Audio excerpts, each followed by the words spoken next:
नमस्कार विद्यार्थी मित्रांनो, तुम्हा सर्वांचं माझ्या यूट्यूब चॅनलवर स्वागत आहे. तर आजच्या व्हिडिओमध्ये आपण इयत्ता 7वीची आपली घटक चाचणी परीक्षा क्रमांक 2 जवळ आलेली आहे. तर त्याच्या दृष्टीने एक सराव प्रश्नपत्रिका आपण गणित विषयाची तयार केलेली आहे. नक्कीच त्याचा तुम्हाला सराव करत असताना फायदा होईल. गुण असणार आहेत एकूण 20 आणि वेळ असणार आहे 40 मिनिटं. तर अशा प्रकारच्या सराव प्रश्नपत्रिका आपण प्रत्येक विषयाच्या तयार करणार आहोत. तर त्याची लिंक सर्व खाली डिस्क्रिप्शनमध्ये दिलेल्या इतर विषयांची सुद्धा ते सुद्धा तुम्ही हा व्हिडिओ बघून झाला की बघू शकता. गुण आहेत 20 आणि वेळ असणार आहे 40 मिनिटं. तर बघा, प्रश्न क्रमांक 1, रिकाम्या जागा भरा असा प्रश्न असेल. एकूण 4 गुण याच्यामध्ये असणार आहेत. पायची किंमत. आता पायची किंमत बघा किती. एक तर तुम्ही लिहू शकता 22/7 किंवा दुसरा किंवा म्हणून लिहू शकता. दोन्हीपैकी एक 3.14. एकतर 22/7 ल्या किंवा 3.14 ही रिकामी जागे काय करायची, पायची किंमत लिहायची. दोन्हीपैकी एक. डॉट डॉट ही पैशांची व्यवहार करणारी सरकारमान्य संस्था असते. कोण? बँक. बँक ही पैशांची व्यवहार करणारी सरकारमान्य संस्था असते. आता बघा, त्रिकोणाचे क्षेत्रफळ बरोबर 1/2 गुणिले पाया गुणिले उंची. आता मी थोडक्यात लिहितोय, तुम्ही पूर्ण लिहित चला. त्रिकोणाचे क्षेत्रफळ बरोबर 1/2 गुणिले पाया गुणिले उंची. जर दोन घटकांचे गुणोत्तर समान असेल तर ते कुठल्या प्रमाणात असतं?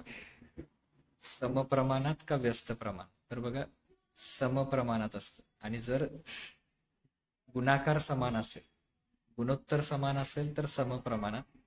आणि जर त्यांचा गुणाकार जर समान येत असेल दोन घटकांचा तर ते कसलं असतं? व्यस्त प्रमाणात. तर हे लक्षात ठेवा. आता बघा, योग्य जोड्या जुळवा. अ गट आणि ब गट दिलेला आहे. तर याच्यामध्ये बघा, सरळ व्याजाचं सूत्र म गुणिले द गुणिले क. आता मध्ये गुणिले चिन्ह पाहिजे होतं. म द क. आता हे चुकून 1000 झालेलं आहे, प्रिंटिंग मिस्टेक. म द क छेद 100 हे सरळ व्याजाचं सूत्र आहे. मुद्दल गुणिले दर गुणिले कालावधी भागिले 100 हे अचूक उत्तर आहे. ते 1000 समजू नका, 100 समजा. आता बघा, वर्तुळाचा परिघ 2πr आणि घनाचे घनफळ 6 गुणिले बाजूचा वर्ग. घनाचे घनफळ बरोबर 6 गुणिले बाजूचा वर्ग. वर्तुळाचा परिघ 2πr. तर हे त्याचं अचूक उत्तर आहे. प्रश्न क्रमांक 3 बघा, चूक की बरोबर ते लिहा. चालू खात्यामध्ये खातेदार एका दिवसात कितीही वेळा देवघेव करू शकतो? तर चालू खात्यामध्ये काय करू शकतो? खातेदार एका वेळी कितीही देवघेव करू शकतो. हे बरोबर आहे. तर हे विधान काय लिहायचं? बरोबर आहे म्हणून लिहायचं. खाली लिहायचं हे विधान बरोबर आहे. आता बघा, काम व ते पूर्ण करण्यासाठी लागणारा वेळ हे समप्रमाणाचे उदाहरण आहे. तर हे चूक आहे. बघा, जेवढे तुम्ही कामगार असते तर कामगारांची संख्या आणि काम पूर्ण करण्यासाठी लागणारा वेळ असं पाहिजे होतं. जेवढे तुम्ही काय कराल, कामगारांची संख्या वाढवाल तेवढं कामासाठी वेळ काय होणार आहे? कमी लागणार आहे. तर हे कसलं प्रमाण आहे सांगा? व्यस्त प्रमाण आहे. कामगार व काम पूर्ण करण्यासाठी लागणारा वेळ हे समप्रमाण नव्हे, कसलं प्रमाण आहे? व्यस्त प्रमाण. त्यामुळे चुकीचं उदाहरण आहे. त्यामुळे कसलं उदाहरण आहे म्हणून सांगायचं? चुकीचं उदाहरण आहे म्हणून सांगायचं. ओके. आता प्रश्न 4 बघा, खालील उपप्रश्न सोडवा. याच्यासाठी एकूण 6 गुण असणार आहेत. मुद्दल दिलेली आहे 4200, मुदत 2 वर्ष आणि दर आहे 7%. तर सरळ व्याज काढा. आता बघा, मुद्दल आहे 4200 म्हणजे त्याला आपण म असं थोडक्यात लिहितो. दर आहे 7% आणि कालावधी आहे 2 वर्ष. तर सूत्र लिहायचं सरळ व्याज बरोबर म द क भागिले 100. म्हणजे मुद्दल 4200, दर आहे 7 आणि कालावधी किती वर्ष आहे? 2 वर्ष. तर बघा, इथे 2 शून्याला 2 शून्य कॅन्सल होतील. आणि जर तुम्ही का 42 गुणिले 7 केलं तर 294 येणार. 294 ला परत 2 ने गुणलं तर किती येणार आहे? 588. म्हणजे सरळ व्याज बरोबर किती येणार सांगा? 588 येणार आहे. ओके. आता पुढे बघा, एका वर्तुळाची त्रिज्या 35 सेमी आहे. तर त्याचा परिघ काढा किंवा त्याचा परिघ शोधा. डबल प्रिंट झालेला त्याचा परिघ काढा. किंवा शोधा. आता वर्तुळाचा परिघ बरोबर काय सूत्र वापरायचं? 2 गुणिले पाय गुणिले आर. आता बघा 2 गुणिले पायची किंमत किती येणार? 22/7 आणि आर त्रिज्या किती आहे? 35.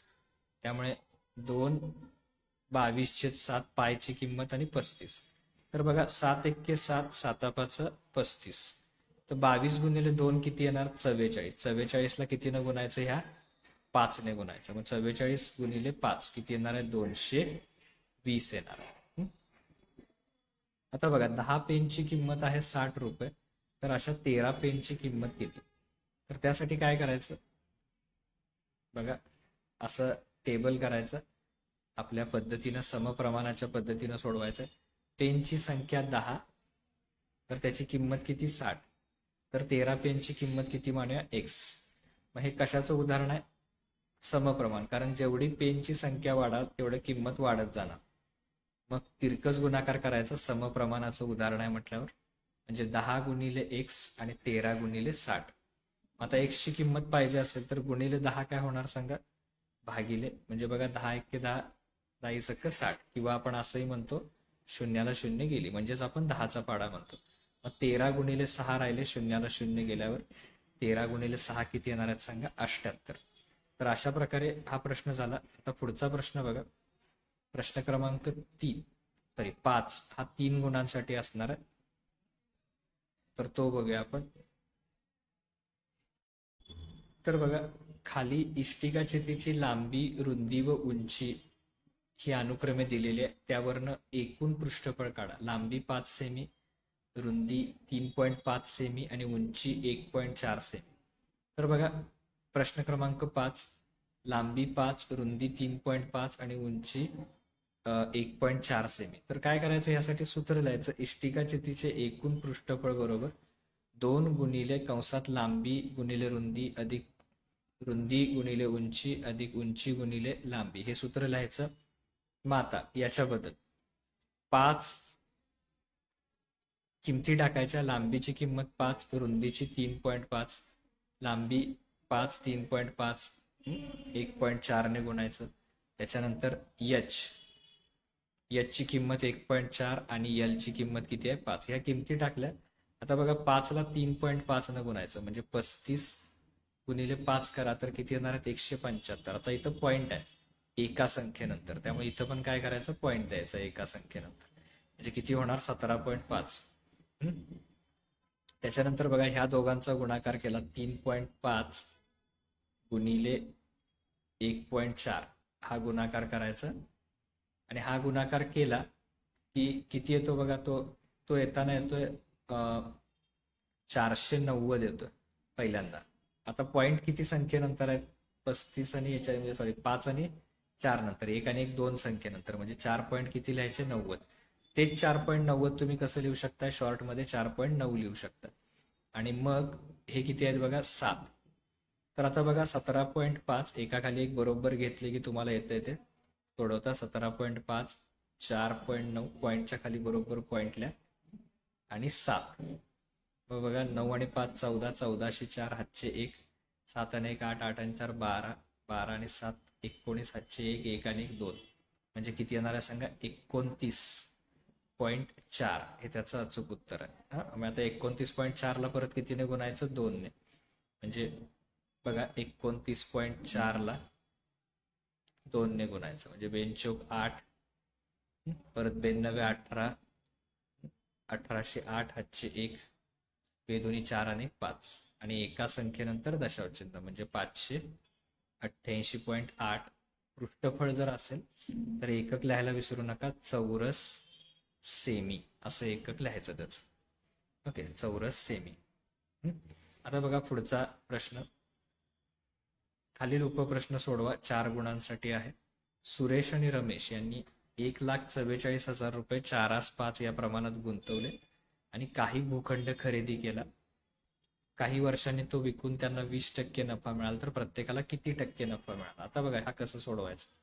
एकूण नफा किती बघा? तर 20% झाला. म्हणजे 1,44,000 च्या किती काढायचे? 20% म्हणजे 20/100 गुणिले 1,44,000. तर काय होणार आहे बघा? 2 शून्याला 2 शून्य कॅन्सल. 2 शून्याला 2 शून्य काय होणार, कॅन्सल, म्हणजे आणखीन एक शून्य राहणार. एक शून्य राहिल्यानंतर बघा 20 गुणिले 1440 तर किती येणार आहे ते 28,800. इथं हा गुणाकार केलेला आहे 28,800. 4 दुनी 8, 4 दुनी 8, बे के बे आणि वरच्या 2 ह्या शून्य द्यायचे म्हणजे 28,800. आता सुरेश आणि रमेश यांच्या गुंतवणुकीचं गुणोत्तर किती आहे 4 आसपास. तर त्यांच्या नफ्याचं गुणोत्तर पण किती असणार आहे 4 आसपास. जेवढ्या प्रमाणात गुंतवणूक तेवढ्याच प्रमाणात नफा, हे लक्षात ठेवा. मग सुरेशचा नफा किती येणार 4 आसपास म्हणजे 4x सुरेशचा, आणि रमेशचा नफा किती येणार 5x. तर दोघांची मिळून बेरीज किती करायची 4x अधिक 5x किती आहे सांगा, एकूण नफा 28,800. मग 4 आणि 5 किती आले सांगा 9x. मग आता 9x म्हणजे काय तर 9 गुणिले x, गुणिले 9 काय होणार सांगा भागिले, म्हणजे 28,800 ला कितीने भागायचं 9ने. 9ने भागल्यावर किती होणार 3,200 रुपये. म्हणजे सुरेशचा नफा जर आपल्याला काढायचा असेल तर 4 गुणिले x किती आलाय 3,200. आता बघा इथे 3,200 ला जर 4 ने गुणलं तर 12,800.